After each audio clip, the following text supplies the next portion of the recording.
Estamos começando mais um Sem Nortecast, o podcast de arquitetura e urbanismo sobre o guarda-chuva da faculdade no Goiás. E estamos voltando depois de umas férias, né? Então, novidades aí pra gente. Estou com ela, uma nova convidada agora, uma nova host com a gente. Fala, dá sua credencial aí. Olá, sou Ana Luísa, sou estudante da UniGoiás, estou fazendo o primeiro período, 2 meses só de curso. Muito obrigado pelo convite, é uma honra estar aqui, né, para ter esse momento tão grande de aprendizado. Sim, para quem não conhece, meu nome é Pedro Lima, sou estudante também na faculdade do curso de arquitetura, estou mais ou menos no 7º período e por ali. E é isso. Então, você que está acompanhando a gente, siga a gente pelas redes sociais, né? @SemNortecast no Instagram. Tá vendo a gente pelo YouTube também, já compartilha, manda para os amigos, para estudantes de arquitetura, para interessados, professores e muito mais. E hoje nós vamos falar com ela, arquiteta Lúcia Moraes, professora da PUC e doutora em estruturas ambientais e urbanas. Bom dia a todos e a todas, né? Quero agradecer aqui à UniGoiás, esse podcast, que eu considerei, achei o programa muito interessante, né? O trabalho, a iniciativa é muito boa, né? Espero que isso continue, né, e que tenha realmente um sucesso, né? Então, parabéns a vocês, né? E é muito bom a gente ver os alunos, né, fazendo esse papel aqui, né, de interlocutor, de discussão, tá? Isso é muito importante. Certo, muito obrigado. Então, vamos começar do início, sobre a sua início da trajetória na arquitetura, né? Acho que é importante a gente falar, foi até algo que nosso coordenador conversou com a gente sobre, e é o que a gente nota também nessa relação, é que, por exemplo, a gente vê muito, hoje em dia a arquitetura é muito povoada por mulheres, assim. E antigamente era menos, assim. Então, eu queria saber como é que era a sua perspectiva como mulher, ingressando na faculdade de arquitetura, como é que era essa relação, de às vezes tinha menos mulheres e tal, em relação ao nível de pessoas, homens no curso e tal. E como é que você vê essa relação hoje, assim? Como é que funcionou isso? Bom, no início, né, do meu curso de arquitetura, eram mais ou menos meia-meia, né? Assim, metade homem, metade mulher. Depois isso foi se distanciando. As mulheres abarcaram mais a questão da arquitetura, né? E hoje nós temos, assim, o maior número dos nossos estudantes, não só na PUC, mas como no todo, são mulheres, né? E ela tem inserido aos poucos dentro do mercado, né? Em termos assim de serviços contratados, né? Alguns escritórios, né? Tem se sobressaído. E também a arquitetura abriu um pouco, né? Ela não ficou só na questão do projeto, né? Ela foi para a questão da decoração também, sabe? Então foi para vários lugares, né? Que a gente está trabalhando, a gente vê sempre que tem uma arquitetos, né? E nessas áreas a gente vê a mulher se destacando também, né? Então, o que nós estávamos conversando antes, a questão de sobressair como um profissional, né? Mas nós vamos chegar lá. Infelizmente, a nossa sociedade é uma sociedade machista, né? E continua isso em todas as profissões, não é só na arquitetura, não. Em todas as profissões sempre se dá destaque para o homem e não para a mulher, né? Então, acho que isso é um problema geral, é um problema da sociedade machista. Sim, e aí, tratando um pouco dessa relação, você formou na PUC do Oeste também, né? E hoje é professora da PUC, né? Sim, e sim. Como é que você vê essa relação hoje em dia do acesso ao mercado, dos profissionais hoje em dia, se é diferente do que era antigamente e tal? Sim, é muito diferente em termos assim dessa evolução tecnológica, né? E da inserção e nas outras áreas também, né, da arquitetura, sabe? Mas é bom a gente ver, né, que foi crescendo, sabe, essa inserção da arquitetura, porque infelizmente nós ainda temos muita gente que não conhece, não sabe o que é arquitetura, sabe, pensa que é arquitetura, engenharia, né? Tá, mistura então, as coisas, né? Então tem esse tipo de relação ainda, né? Decorador, sabe? Não fala da arquitetura, né? Sabe? Então, inclusive nessa parte do design, né? A gente vê outros profissionais trabalhando com design, não só o arquiteto, né? Mas isso tem crescido e tem tido uma boa aceitação no mercado, né? A arquitetura de design, né? Então, acho que assim, o arquiteto também tem buscado outras áreas, né? E não só o projeto de arquitetura. Eu mesmo sou mais da área de planejamento urbano. Tá? Então, sempre trabalhei com planejamento urbano, né? Eu falei que o meu estágio foi na CEPLAN e, a partir daquele estágio, eu continuei na área de planejamento e nunca mais saí, né? Tá? Então, tem o projeto de arquitetura e tem o planejamento urbano, né? Você disse que você foi para a sala de planejamento urbano, assim, o que te motivou aí para essa área? O que fez você se interessar? Olha, foi de ver que o planejamento urbano, ele abarca várias áreas, e não só a arquitetura, né? Mas a gente tem que ter uma inserção junto à advocacia, junto à economia, junto à geografia e várias outras áreas. Então, ela tem uma inserção grande, né? E uma inserção também na questão política, né? Não é a política partidária, mas as políticas públicas, né? Então, isso me motivou muito a trabalhar para entender melhor esse amplo, né, de profissões que trabalham junto, né? E aí eu fui para essa área onde eu ainda continuo, né, na arquitetura e no planejamento urbano. Legal. Aí, sobre essa questão, é importante falar, porque eu gosto muito de urbanismo também, gosto muito dessa coisa de planejamento urbano, e a gente ouve muito falar dessa questão do direito à cidade, né? Principalmente quando a gente olha em áreas degradadas, como a região central de Goiânia, algumas coisas do tipo que tem aquele projeto de Viva ao Centro e tal. Então, eu queria ver contigo o que é a sua perspectiva sobre essa questão do direito à cidade hoje em dia, como ela se aplica, como você vê essa percepção, se parte da revitalização de novos espaços, ou criação de novos espaços no entorno da cidade, como é que funciona isso? Sim, a questão do direito à cidade é o direito das pessoas, né, viverem numa cidade urbanizada, né?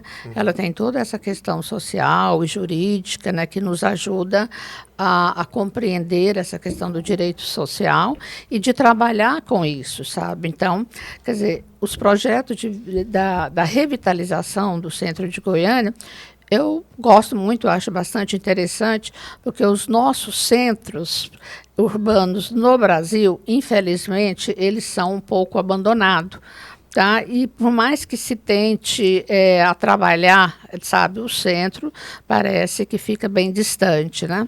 Mas eu vejo assim com muito sucesso essa questão do direito à cidade. E nós trabalhamos, porque eu sou também militante dos movimentos sociais, tá? Movimento de moradia, movimento da reforma urbana, né? E a gente batalha muito com essa questão aí do direito à cidade. Sabe, o direito da cidade está ligado à questão da regularização fundiária, né, dos programas de habitações. A gente discute muito a questão da segregação urbana, né? A habitação de interesse social, ela é construída na periferia da cidade. Sim. Inclusive, a minha tese de doutorado foi segregação planejada, Goiânia, Brasília e Palmas.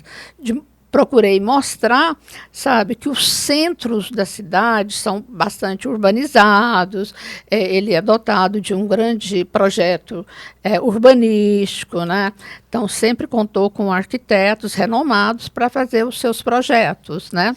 No entanto, o próprio Estado que fez esse projeto todo... segundo as normas, né, da teoria e tudo mais, e ele também fez o projeto da segregação. Né? Porque quando você vê um conjunto habitacional construído na periferia, quem que levou aquele projeto para lá? Foi o Estado. Né? Não, vocês vão construir em tal área. Ou ele constrói e passa para as famílias de baixa renda. Né? Então, a gente vê aí o BNH, agora o programa Minha Casa Minha Vida, e assim todos os projetos de habitação social são direcionados para as áreas periféricas. Tinha aqueles da Coab também, sim, né? Sim, a Coab. E é sempre um negócio que muitas vezes leva para fora e não tem infraestrutura nenhuma. Nenhuma. Quer dizer, demora 10, 15 anos para para chegar próximo à cidade. O Conjunto Veracruz é da década de 80, início de 80, tá? Quer dizer, até hoje ele ainda é distante, mas hoje ele está bem urbanizado. Mas agora você imagina isso nessa época, né? É o tanto que ele era distante do centro. 13 quilômetros do centro, naquela época, era muita coisa. Demais. Né? Hoje nós temos o Jardim do Cerrado, sabe, que é lá na divisa de Goiânia com Trindade, né? Também, se você pega do Jardim Veracruz para o Jardim do Cerrado, a gente tem uma distância imensa que não está urbanizada, sabe? Não tem moradores, não tem infraestrutura, não tem nada. E a infraestrutura demora muito para chegar nesses lugares, né? Tá? Que causa um problema, né? Então tem vários problemas. Quer dizer, sempre eu falo assim, olha, gente, vocês lutaram para ter isso aqui, esse conjunto habitacional, essa casa, mas vocês têm que conseguir no seu movimento, na luta, para vir a infraestrutura, os equipamentos sociais, né? Que são muito distantes. Então, isso a gente vê um descompasso, né, em termos de políticas públicas, da gente ver o distanciamento, né, da população de interesse social, enquanto essa população poderia estar morando no centro, né? Sim, esse que é um ponto que eu queria falar, porque, por exemplo, quando a gente pensa nessa questão de habitação, principalmente nas grandes capitais e tal, a gente tem um número muito grande de prédios ociosos assim, na região central. Aí, o que você acha que é o principal gargalo para isso? É a questão econômica, ou a questão das dívidas que esses prédios possuem, ou a questão do poder público mesmo de não conseguir fazer essa conta dar certo para poder ocupar esses espaços? É a questão econômica, sabe? O proprietário, ele, em geral, quando o edifício está ocioso, ele não paga imposto, não paga nada. Tá. Mas se um grupo de pessoas ocupa aquele prédio, no outro dia ele já entra na justiça pedindo para aquela população possa sair de lá, sabe? Não procure entrar num acordo ou com o responsável pela ocupação ou com o poder público, né, em termos de negociação. Hoje nós temos dentro do programa Minha Casa Minha Vida, então a gente tem esse programa Retrofit, que é onde os edifícios públicos federais está sendo repassado para associações de moradores, que faz parte de programas, né, do movimento de moradia, para reformar quem vai fazer a reforma são esses moradores, com recurso federal, com recurso público, né? Então, ele vai fazer reforma. Em Goiânia, nós vamos ter o primeiro edifício, né? Deve começar as obras dentro de 6 meses, mas já tem todo um projeto de reforma de um edifício que fica localizado ali na Avenida Goiás com a Rua 2, um edifício do INSS. Então, uma área muito valorizada, né? E o edifício está abandonado há muitos anos, né?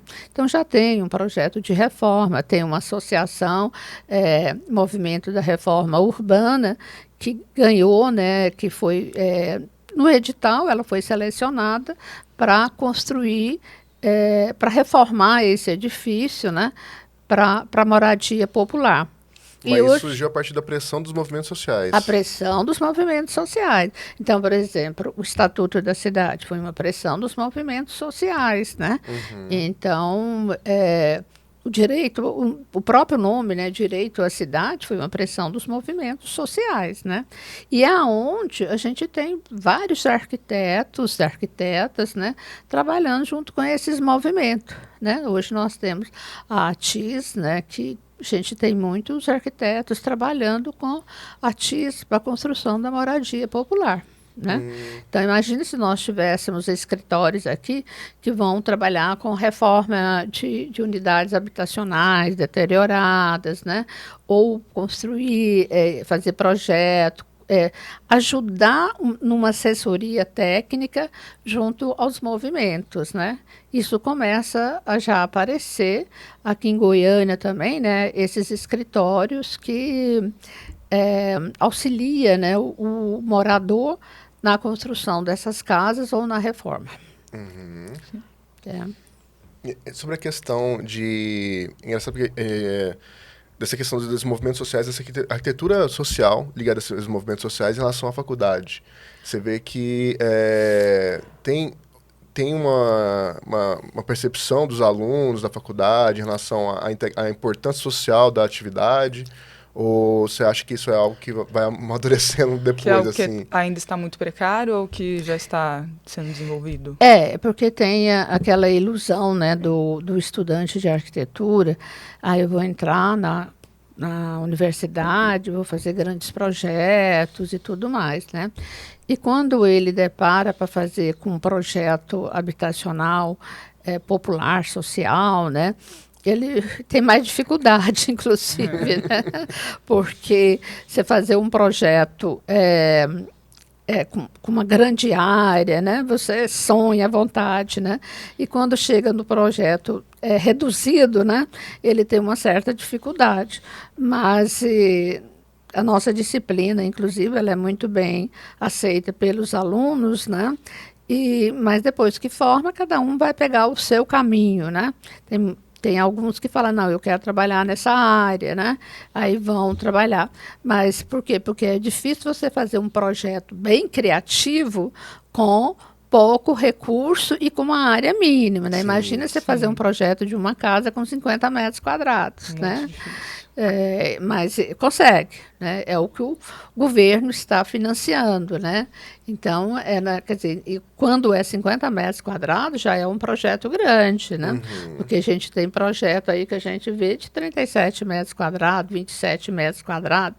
E, aliás, hoje não é só a habitação social, né? A gente está vendo esses Airbnb, né? Sendo construídos com apartamentos em torno de 35 metros quadrados, 40 metros quadrados, né? E que muita gente vai morar. E não é só a população de baixa renda, não, porque esses projetos deveriam ser destinados para essa população, tá? É construído em áreas, né, que foi destinada para, em áreas de interesse social, nas AEs ou ZEIs, né, para construir para habitação social. Em São Paulo, a gente vê muito isso, porque eles, no plano diretor, definem ZEIs, né, em frente em frente, próximas às estações de metrô, porque facilita, né, para o trabalhador morar ali e se direcionar, né, para o seu trabalho, tudo. No entanto, eles desvirtuaram essa proposta e estão fazendo prédios para Airbnb, sabe? Então, tem essa coisa.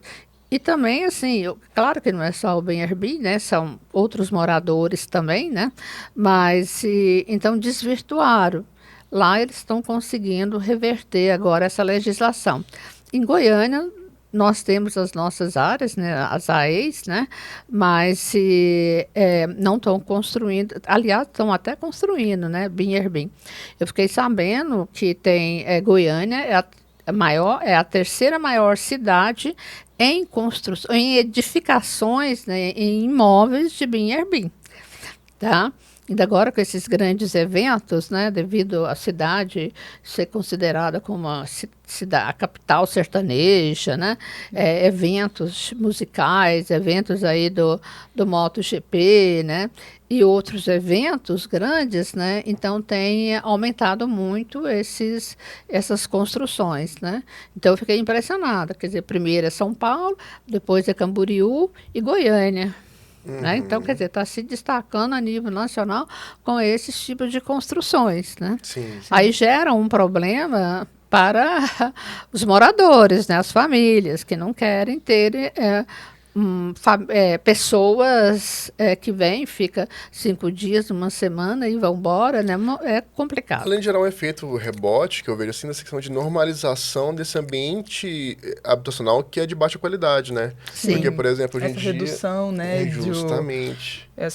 Porque quando a gente imagina, né, um lar, uma casa, a gente imagina num lugar espaçoso. Aí agora a gente vai ver pessoas morando em lugares muito pequenos, né, 27 metros quadrados, assim, isso acaba afetando nessa questão habitacional. Com preço muitas vezes elevado, né? O preço elevado, Porque, esse que é o problema. O preço elevado, sabe? Em regiões bem centralizadas, né? Mas o preço bastante elevado. Então, quer dizer, ele construiu um tipo de uma habitação popular, né? Numa região valorizada. O que deixa, né, de ser popular. Deixa de ser popular, né? Porque ele é acessível a outras classes sociais, né? Tá.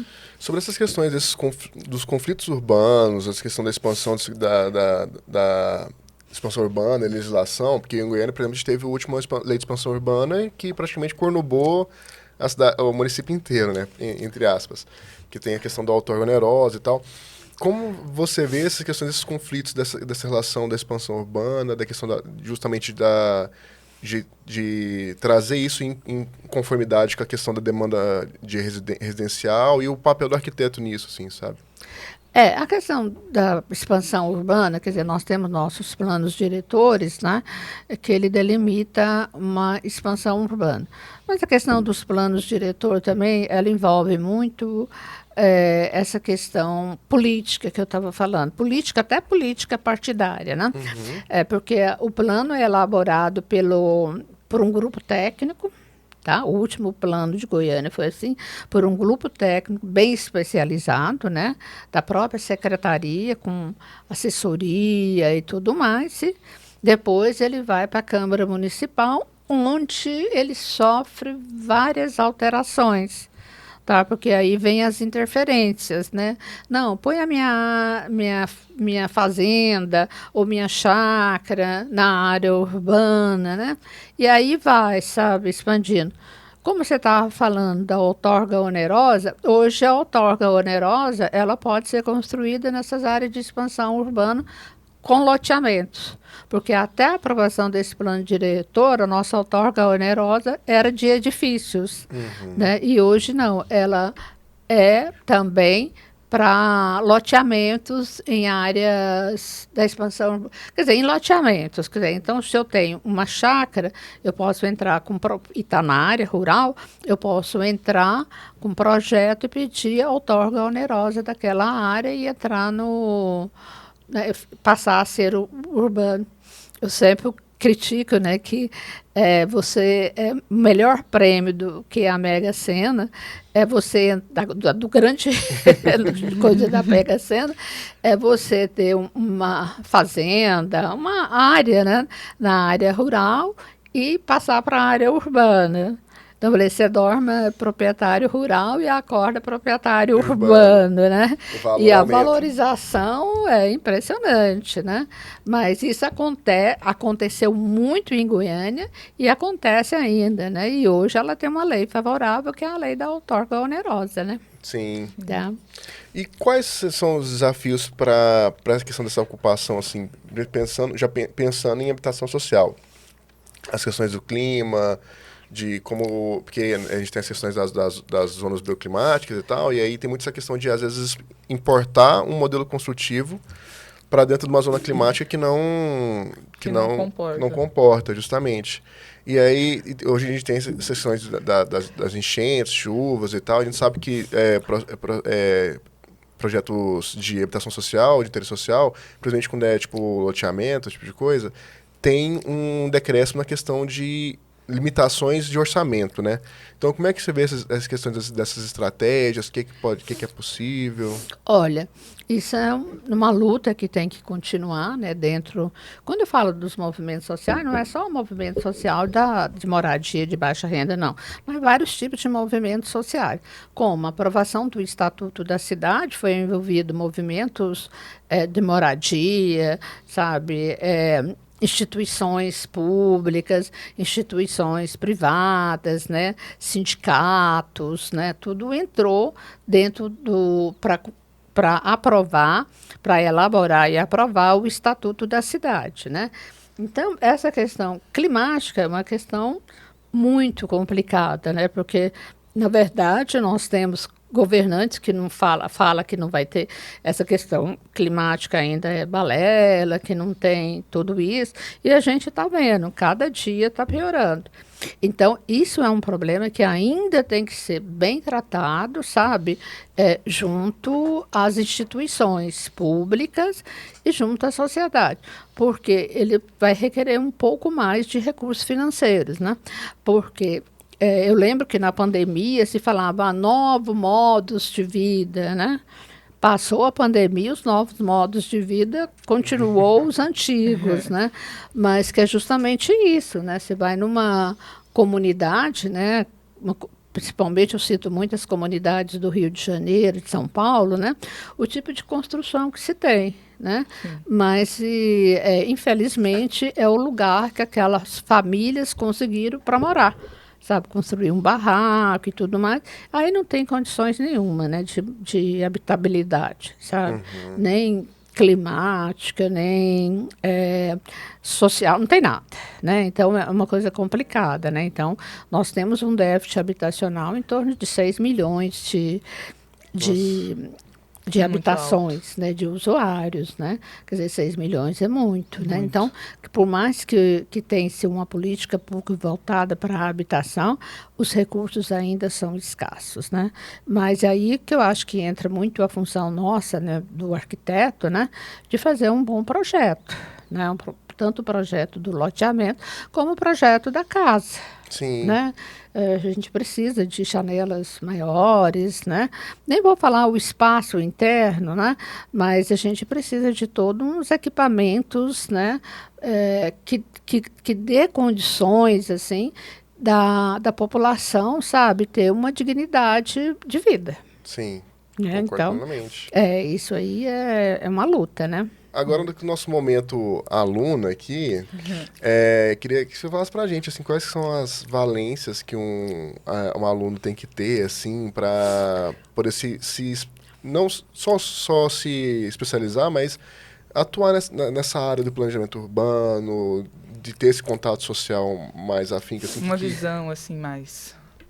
Olha, para atuar na área de planejamento, aí já é uma coisa mais assim... o aluno tem que estar disposto a trabalhar. Não, eu quero fazer urbanismo, eu quero trabalhar com planejamento urbano, né? E vai, sabe? E nisso aí nós temos grandes números, né, de arquitetos, né, de pesquisadores dentro dessa área, né? E cada dia aumenta mais porque essa discussão da cidade tem se aumentado muito.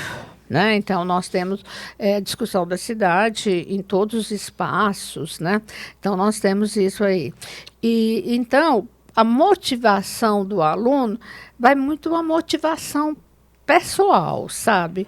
Temos assim, não, eu quero trabalhar com questões sociais, fazer um projeto de habitação social, eu quero trabalhar com direito à cidade, né? Então, vai muito dos alunos, né? Então, do aluno perceber, né, que nós temos na arquitetura, a arquitetura, ela deve ser dirigida desde a habitação social, a uma população de baixa renda, até sonhar com grandes edifícios, grandes valores e tudo mais, né? O mercado está aí para aceitar isso. Né? Então, é uma coisa muito própria, né, do arquiteto de seguir essa área. Como vocês me perguntaram, o que me levou a trabalhar com planejamento urbano, sabe? Nunca tinha pensado em trabalhar com planejamento urbano e eu entrei na área e nunca mais saí. Né? Fiz vários projetos por aí, mas a minha prioridade sempre foi essa. E essa minha militância com os movimentos sociais é uma coisa voluntária, sabe? Não é uma questão de que você recebe por isso, não, é voluntário. Né? É algo que eu vejo que é necessário, assim, essa questão da militância, de participação nesses movimentos, porque é o que viabiliza a política pública para o povo, né? Sim, de fato. sim, que sim. ajuda muito. É o que ajuda, né? E hoje, hoje não, né? Quer dizer, desde 1930, o Estado passou a trabalhar com a habitação social também. Né? E por quê? Porque ele viu da necessidade, né, de de intervir, né, nessas áreas, de trabalhar com essas áreas, de dar melhores condições de vida, e isso se torna uma política pública em todos os governos, né, tanto municipal como estadual e federal, né? Os recursos maiores, né, vêm do federal, mas a gente vê que é uma parceria quase que dos três, né? Eu acabei de ver um projeto aí de lei, né, que deve estar sendo votado hoje na Câmara Municipal, de o aluguel social no centro. Tá? A prefeitura vai entrar com parte do recurso financeiro da habitação para locação, né? O morador entra com outra parte, né? E se faz um contrato, né? Tudo isso, né? Para tentar valorizar o centro, voltar o centro e incentivar as empreiteiras, a construção de moradia popular no centro. Tá? Que, se isso tiver sucesso, esse programa, que eu espero que tenha, nós vamos ter assim, um centro mais popular. Né?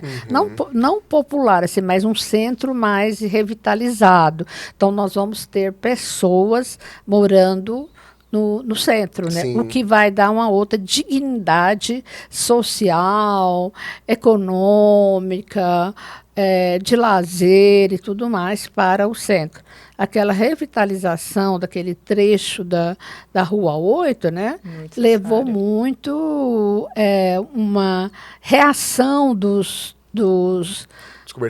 comerciantes em volta a fazer esse tipo de trabalho.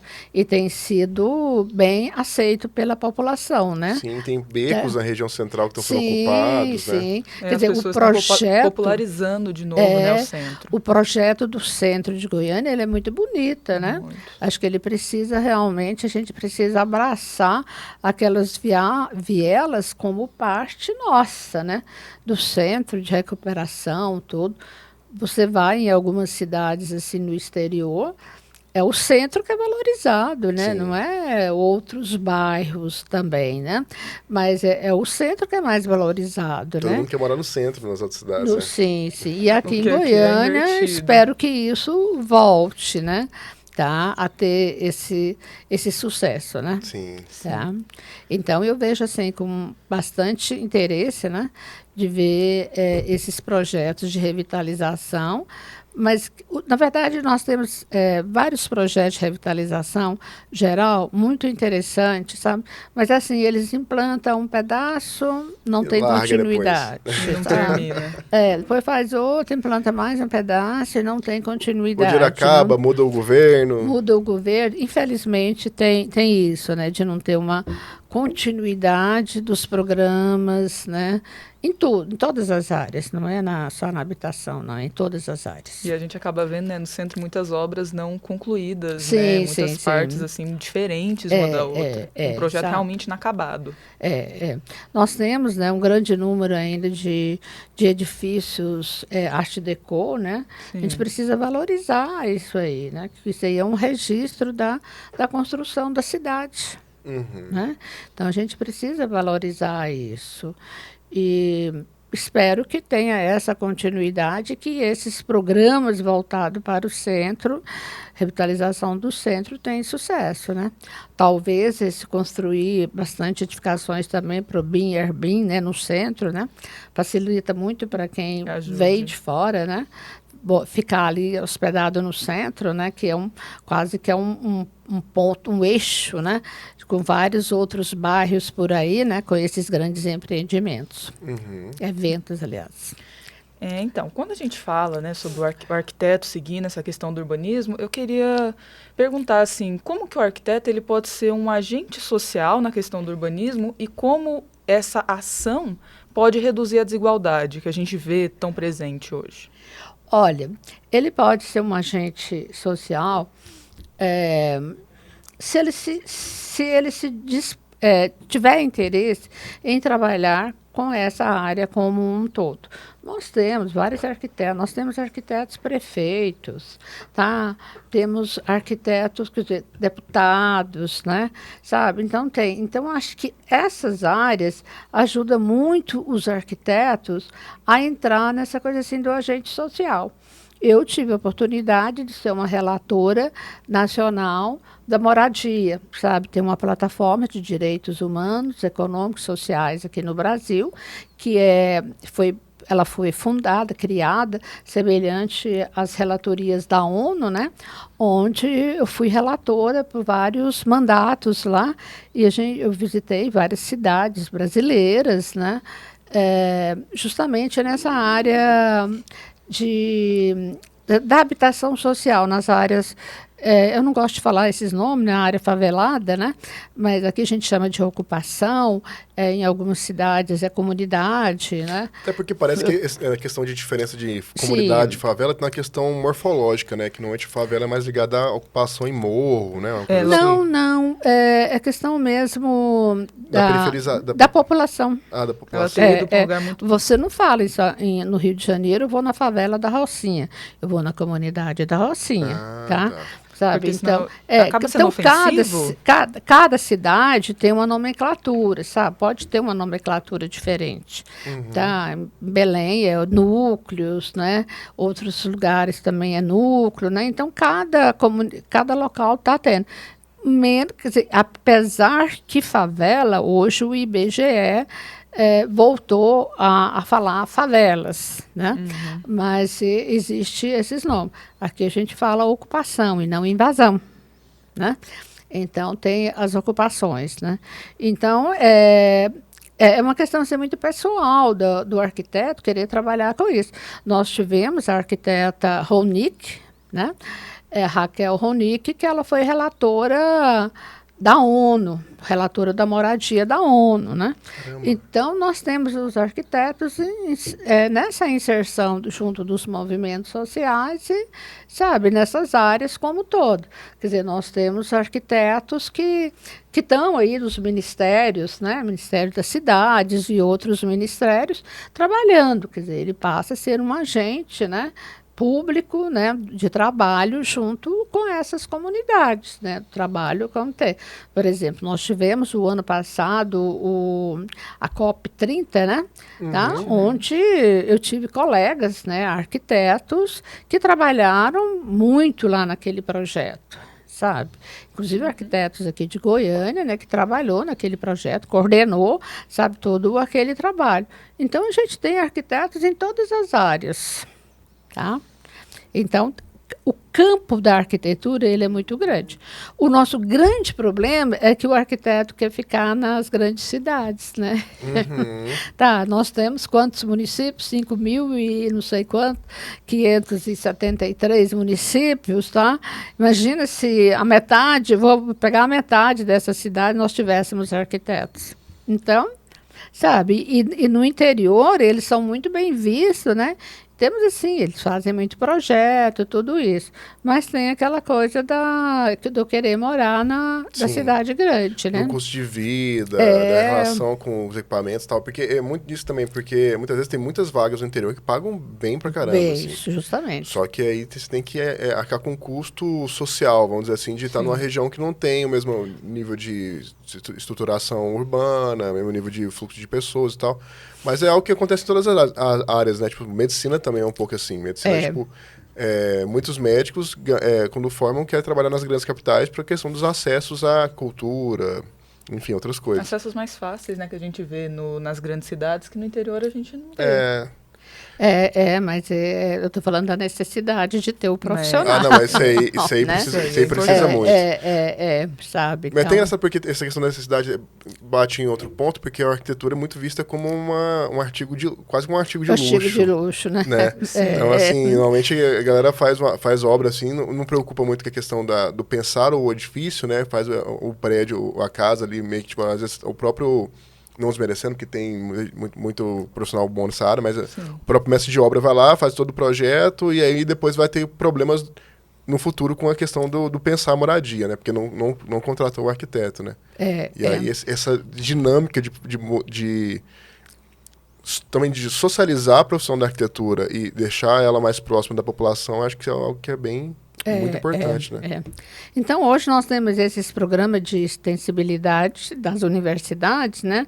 Que o grande objetivo desse programa, né, desse projeto, que hoje faz parte do currículo, né, de todas as escolas de arquitetura, é justamente dele entender um pouco, dele conhecer um pouco essa questão social, sabe, da cidade, né, da moradia, fazer uma praça voltada para os moradores, né, como é que eu vou discutir essa praça com os moradores, né, como é que nós vamos discutir a habitação social para um determinado grupo, né, uma determinada associação, né, então é de aproximar o estudante junto a essa população.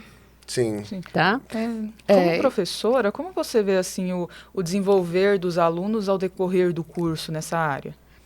Olha, é aquilo que eu estava falando, depende muito do interesse de cada um. Né? Então, a gente tem alunos que ele tem interesse de continuar. Eu sempre ministro também a disciplina de ensaio crítico, né? Que é uma disciplina assim, que o aluno faz um artigo. Tá? Então, aparece cada temas assim que eu fico assim, nossa, mas como é que você... Por que você quer fazer isso? Ah, professora, porque eu sou indignada de ver a população em situação de rua. Tá? Nossa, então eu quero trabalhar com essa população. Ah, olha, professora, eu tive uma que fez um artigo, né? Faz uma pesquisa, um artigo sobre o direito da mulher na cidade. Entendeu? Então, quer dizer, você pensar isso em termos de arquitetura é bastante positivo. Né? Então, os alunos vão para isso aí. Tá? Eu dou aula também no mestrado de desenvolvimento regional e direito à cidade. Sabe? Então, nós temos assim, temas de dissertações, né? Muito, muito interessante, voltado para essa questão social, sabe? Para várias questões. Né? Aí vai, dependendo do seu interesse, você tem o seu orientador. Né? Para a gente já encaminhando mais ou menos para o final, assim, para puxar esse tema mais da sua perspectiva como professora, né? Da PUC Goiás e tal, em geral, assim, mas tratando no ensino em geral, você acha que o perfil dos alunos mudou, assim, ao longo do tempo? E como é que isso impacta, assim, essa mudança do perfil? Olha, eu não vejo, assim, que mudou muito, não. Tá? Então, quer dizer, pegando, né, pela minha entrada na universidade, né, que eu tinha um perfil, né, mas a gente tinha vários colegas com outros perfis também, né? Isso continua até hoje. Continua bem variado, Continua, né? Quer dizer, hoje nós temos a inserção de uma população, quer dizer, de um aluno de classe média, média baixa, até mesmo baixa renda, né? Hoje a gente tem uma inserção maior devido ao Enem, né? Principalmente nós, né, que são de universidades particulares, universidades privadas, né? Então, mas a gente tem visto essa inserção de todas as classes sociais dentro da universidade. A universidade criou uma outra cara. Tá? Onde nós temos alunos de altíssima renda, de média, de baixa renda, né? Então, a gente vê esses alunos como um todo. Né? E vocês sabem, né? O aluno da arquitetura ele é diferenciado dos outros cursos, né? Mas é bastante interessante, sabe? A gente vê essa mistura que se teve, sabe? Eu gosto muito. E aí, como essa inserção porque a arquitetura é um curso muito caro, né? Os materiais de arquitetura são caros, tudo é muito caro e tal. Então, esses programas sociais de incentivo à educação, principalmente para a população de baixa renda, trouxe essa população mais perto de cursos que antigamente eram tipo, quase intocáveis. Assim. E aí, isso, você falou que não mudou na forma de ensino, essa percepção? Não, o ensino mudou, né? Foi evoluindo, né? Principalmente com o avanço da tecnologia, né? Como a gente estava conversando aqui, quando eu entrei na universidade, que já tem um bom tempo, né? Nós trabalhávamos com régua paralela, régua T. Hoje, aluno nem sabe o que é isso, normógrafo, né? Hoje, aluno nem sabe o que é isso, sabe? Eu não sei.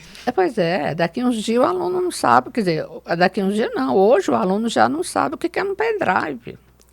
Sabe? Disquete, ninguém sabe. Sabe? Então, quer dizer, essa evolução tecnológica, ela evoluiu bastante, né? E está inserido em todos os cursos, né? Sim. Tá? Então, é uma inserção, assim... Acho que tem muito lado, coisa positiva e coisas negativas. Não, com certeza. E aí é engraçado porque nesse sentido é bom de pensar, porque a tecnologia vai avançando, a gente vai tendo cada vez novas ferramentas, né? Novas ferramentas. Mas o mais importante é o saber como, né, de fato. E aí como é que você pensa esse equilíbrio, assim, pensando na formação, assim, tipo... porque hoje em dia a gente tem muitas matérias que é voltadas para essa questão técnica, né? Do aprendizado do software, desse tipo de coisa e tal. E aí esse balanço entre o aprendizado técnico e o aprendizado tipo, da formação mesmo, assim, do fazer. Sabe, vou falar do aluno, né? Mas cada aluno, ele tem o seu material e ele vai se inserindo, né? Quer dizer, nós temos arquitetos que criam software. Tá? Eu tenho muita dificuldade com esse avanço da tecnologia. E tem muito arquiteto renomado também que não mexe com AutoCAD, né? Não mexe com AutoCAD, sabe? AutoCAD né? AutoCAD, Revit, né? Sabe? Tudo isso é uma coisa difícil, né? Para vários professores, inclusive para mim, né? Mas, desculpa, mas é uma coisa assim que, então, o que eu estou falando, essa coisa do interesse do aluno, né? Ele pega uma outra área e não quer dizer que ele deixa a arquitetura, não. Nós estávamos falando aqui do professor Henrique, né? Ele é da museologia hoje, né? Quer dizer, encontrei com ele e falei, professora, mudei totalmente. Hoje eu trabalho com museu, ele fez pós-graduação nisso aí. Quer dizer, ele não deixou de ser arquiteto. Ele, dentro da arquitetura dele, ele está trabalhando lá. Ele deu uma mudada. Justamente. Porque a arquitetura em si é muito abrangente, né? Não existe só uma área de atuação. Então, quando eu falo assim, dessa militância que eu tenho, não é uma militância partidária, uma militância fora, não. É uma militância que eu levei, que eu trabalho dentro da arquitetura. Sim.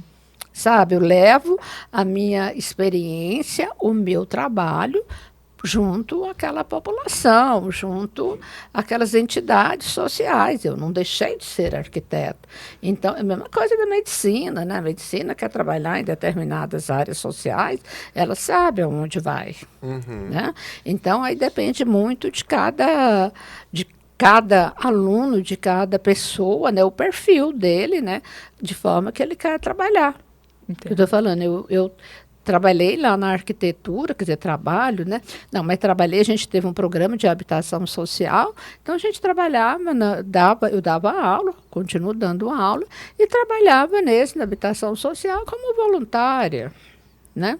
E até hoje eu deixei um pouco, mas é uma questão, assim, do interesse de cada um, sabe? Trabalhar tanto dentro da sua profissão, como você levar a sua profissão para servir aquilo. Então, como a gente estava falando aqui da habitação social, quem deve fazer os projetos de habitação? Projeto de arquitetura. Não é o arquiteto? É o arquiteto, sim. Quem deve fazer o loteamento do conjunto habitacional? Não é o arquiteto? Deve ser o arquiteto. Portanto, se eu posso fazer um conjunto habitacional para alta renda, como eu posso fazer um conjunto habitacional para baixa renda, sabe?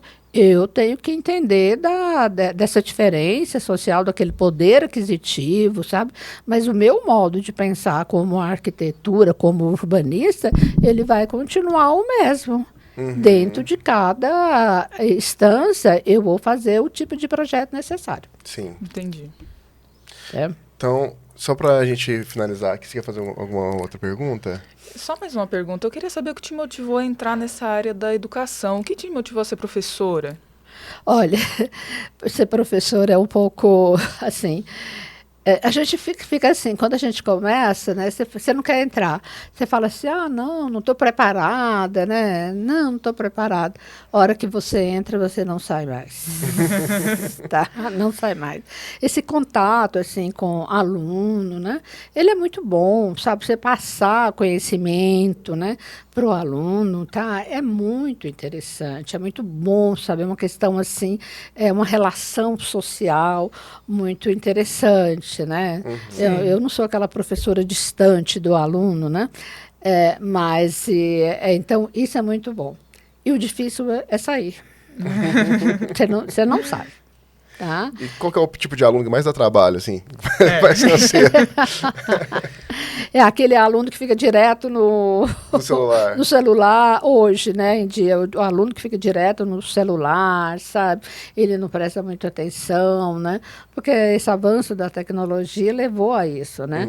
E a gente ainda não conseguiu fazer essa relação da tecnologia dentro da sala de aula e que o aluno presta atenção, né? Então, isso é não difícil. É uma relação saudável, né? Não é uma relação saudável, né? Então, nós temos alunos de todas as formas possíveis, né? Eu tive uma aluna que eu elogiei muito ela, né? O trabalho que ela fez de habitação social, muito interessante, mas é uma aluna que tem interesse de pesquisa, é uma aluna que já participa de concursos, né? Sabe? Então, é uma aluna que é o interesse próprio dela de fazer isso. Então, quer dizer, a gente tem alunos e é muito bom você ver o resultado dos projetos, o resultado das maquetes, né? As maquetes são bastante interessantes. Tá? Nós acabamos de receber agora, eu dou aula no projeto de arquitetura 4, onde eles fazem habitação social, mas é um conjunto habitacional. Então, ele tem o desenho urbano. Eu falei assim, agora vocês vão ver, nós somos 15 projetos, 30 projetos diferenciados. Eu falei, vocês vão ver. Pode existir algum semelhante, mas nunca igual. Eu falei, tá vendo? O que é a criatividade? Né? Então, a gente incentiva muito essa questão da criatividade do aluno, né? No curso como todo. E todas as atividades ajudam muito, né? Atividade de maquete, desenho, até atividades alheias, tipo, só que toca música. Assim. Sim. Mesmo maquete sendo meio difícil no início, assim. A gente enfrenta uma certa dificuldade. Mas tá sofrendo um pouco cortar papel? Tô. Já cortei o dedo umas 2 vezes. Mas você vai ver que o resultado é bastante positivo. O professor Ramon, né, que é professor aí de maquete, né, foi nosso professor lá na PUC também, né? Então, o resultado é bem positivo. E ajuda muito na entrega, né, na visão do edifício já pronto. Mais algum adendo? Não. Eu acho que foi um ótimo nosso papo. Gostei bom. muito de conversar contigo. Uma ótima experiência estar contigo aqui. Eu é que agradeço muito a vocês. Vocês são muito simpáticos, né? Obrigado. E obrigado pelo convite mais uma vez, né? Gostei muito de participar aqui, né? Levar essas experiências, assim, discutir, né, com essa moçada, com esses jovens, é muito bom.